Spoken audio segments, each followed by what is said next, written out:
don't know what the hell I'm doing, but I needed to make these last two videos real quick. So I need to make these last two videos quick because it's about to be midnight, and I want to get these videos up before midnight. So, Impact Hard to Kill, I thought was a really good show. It's just that Impact still has, they may not have like the support that they had a long time ago, but they still know how to produce a quality good show, quality good matches. Overall, I thought, with some of the things that happened, especially I really want to take this video more particularly to talk about, what happened in the main event, but, I still got to talk about every other match that happened. Of course, you know, Impact has been on this downslide for a number of years since, Dixie Carter bought the company and then put them in this financial situation where, they were getting old WWE guys instead of top, indie stars instead. You were just signing these old guys, these old veterans and stuff from WWE, trying to make them into stars. That didn't really work out the way it did. It probably worked with it really worked for Kurt Angle instead. Didn't do too much. Matt did come up with a broken gimmick there, but it was a bit of a mess. And now you got this new direction for Impact Wrestling that they've been going around for quite some time. Impact seems to have solid ground. That's what they have. And I thought Hard to Kill was that kind of show for me that was okay. Impact Wrestling still has what they've been having for quite some time. They have a good knockouts division. The X division is still great. Tag team wrestling is still alive. The Impact World Championship scene is very interesting. Some matches for me didn't hit too much. One of them was Shamrock and Fulton. It just was a little bit too clunky for me. It's just weird. That was a match that didn't hit well for me. Another match that kind of didn't go well for me. Actually, you know what? Every other match did hit well for me in the end. Ace and Trey was great. Well, I don't know how to feel with the mom storyline, but as I find it very weird, and you're heading into wrong territory with that. But great. The match was pretty good. Ace is a star in the making. Give him a couple more. Give him a solid run with the Impact X Division Championship. That's a top title.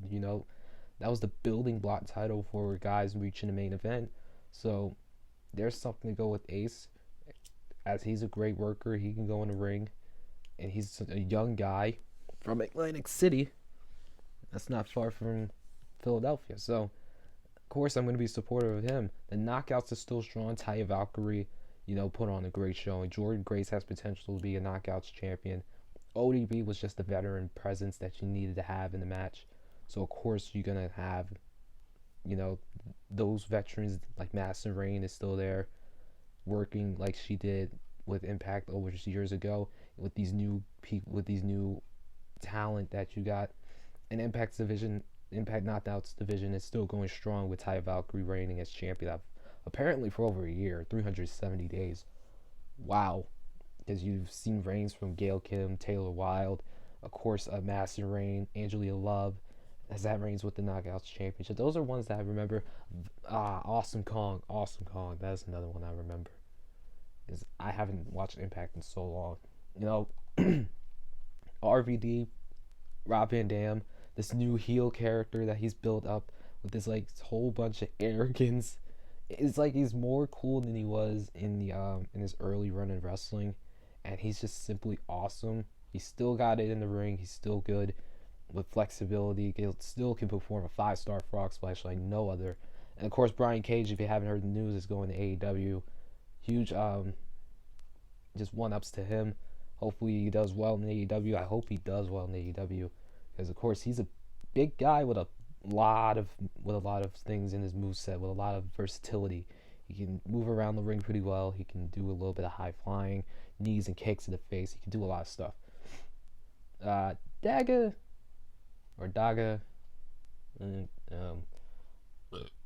excuse me. Let's move on from that. Eddie Edwards is still great. Michael Elgin signed recently with Impact, probably last year or 2 years ago.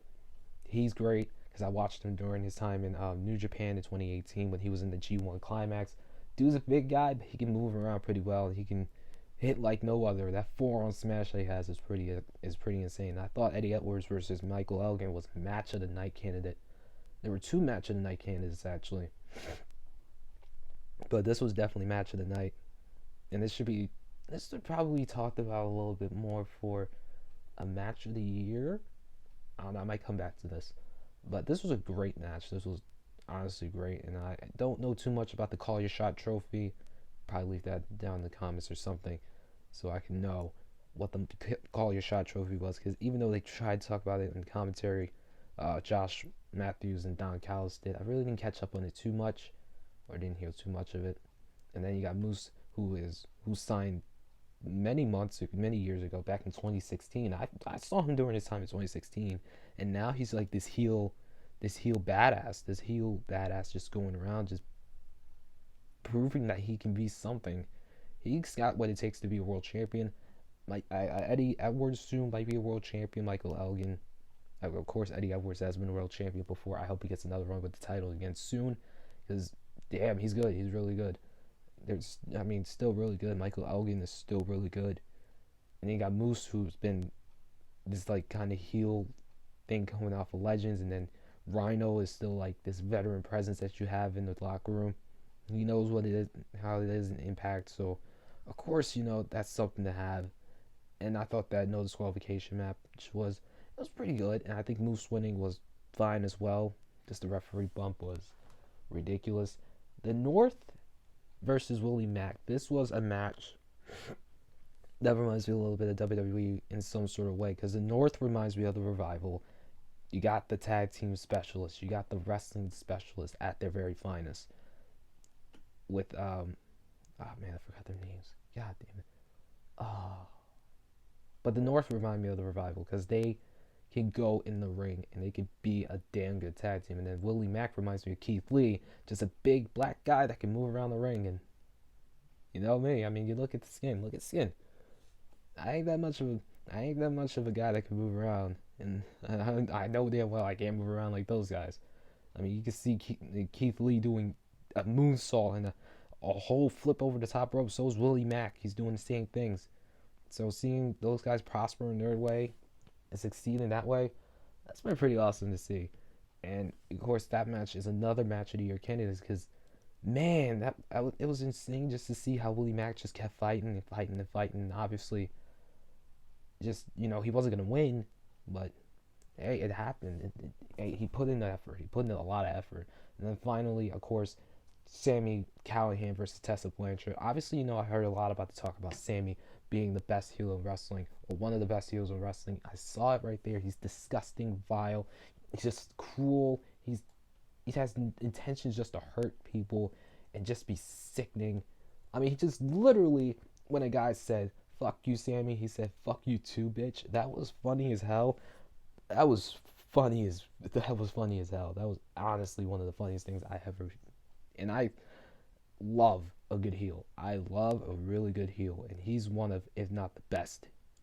He's probably like, for me, if it's Jay White, MJF, him, and then Baron Corbin. He's the third best heel in wrestling today. Chris is a heel as well, but he's not he's top. He's a 5. He's the 5th best heel. If you get what I'm trying to say, he's the 5th best heel. And then Tessa winning, obviously, as it happened, it was controversial. But even if, you don't respect the person, as a wrestling fan, you have to respect the fact that the women's wrestling has come a long way. That Tessa Blanchard is not only the first woman ever to hold the world championship in the company. She's the first to ever do it. She's the first woman to ever do it overall. Overall, she's the first woman to win the world championship. A men's world championship. The men's world championship. That's the long climb up of what women's wrestling was a long time ago. From WOW to how women were treated in WWE, from the Knockouts division growing to now AEW's women's division, which still has a lot of improvements to make. And then you got Women of Honor, and then you got so many other things. Stardom, over in Japan. Just, it's insane to see just that kind of rise. And of course, that's a lot of respect to Tessa as the wrestler, as the person. She still has a lot of things to do. And she can't take back what she said. And these stories, they can't be, stories like that, they can't be made up. In a way, they can, because, we've heard about those kind of stories being made up. We've seen it.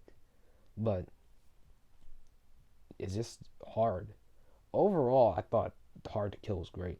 I mean, I finished watching it about several hours ago while I was watching SmackDown. Probably 2 hours ago when I was watching SmackDown.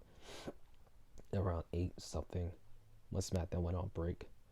But this was a really good Impact. Hard to Kill was excellent. I thought it was an excellent show. It was a good show to kick off for the new year, for the brand new year for Impact, as 2020 looks to be something of a build for something. Other than that, I don't really have nothing much to say.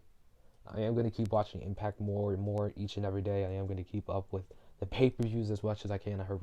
I saw Rebellion is up next, so I'll be watching that. Obviously, I need to get caught up with what Impact Wrestling did on Monday night, so that will be another thing I'll be keeping an eye out for. Other than that, I'm going to end this video here, and I'm going to put the Tessa reaction in the description if you want to watch it. You can click on that. That was probably one of my most effective videos that I posted on my channel. If you've seen today, I'm not wearing a hat. I'm wearing a headband. That's because I don't feel like putting on a hat today. But I do want to keep my hair hidden from view. Just because my hair is a mess. I mean, my hair is an absolute mess today. It's Friday night too, so it doesn't matter. Other than that, I'm just going to put the Tessa reaction video in the allegation video and the link in the description, along with everything else. And I'm gonna end this video here, and I'm gonna get this SmackDown review video up and recorded.